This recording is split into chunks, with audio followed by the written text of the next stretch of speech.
When I was fat, first thing I did was beat myself up about it, feel awful, feel like a failure.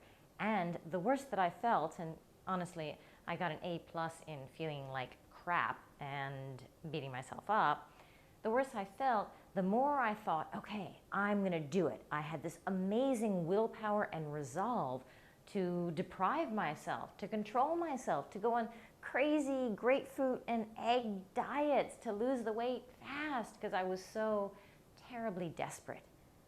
What I wish I had known back then is that those intended solutions, even mildly restrictive diets that require you to, restrict and feel like you are controlling yourself or trying to control yourself, they actually make the problem worse. Who knew? The intended solution makes the problem worse. And so I went up and down and up and down and up and down, mainly up, because I was using the wrong tools. It's as if, imagine you have a doorway, and in front of the doorway are screwed in a series of thick 2x4 planks all the way up and down. And you really, really want to go on the other side of that doorway. You're desperate to go, but all you have is a hammer. So you hammer and hammer and hammer, and you go for it, and you sweat, and you grunt, and you groan, and you try, and then you give up. Oh my God, I can't do it. But you feel so bad about this side of the doorway that you try again. And the more you try, the more tired that you become, the more exhausted, the more you feel like you'll never get there. But then one day someone comes by with a screwdriver and they say, look, this is how it works. You just unscrew the screws, and one after another, the 2x4s come down. And before you know it, the doorway is wide open and you walk right through to the other side.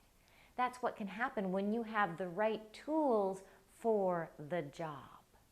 And that's what this is all about. Now, what are those right tools for the job? If it's not controlling yourself, because at the end of the day, you're going to have to consume less than you burn to lose weight, that equation is always the same. I don't care what they say, you got to eat less than you burn, right? Now, there are all sorts of details. We could go into that there, but that's what's got to happen. So how are you going to do that and not restrict and control yourself? Look at the assumption behind that. The assumption behind restriction and control is that your urges are to eat more than your body needs to be slim. I've been slim for over 22 years now of my adult life. I know I don't look that old, but alas, it's true.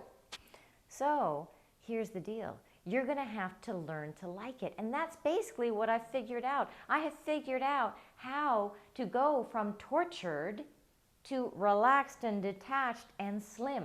I figured out how to make it easy to have the kind of lifestyle that creates health, wellness, and hotness. And that's what we're on this journey for. See you next time.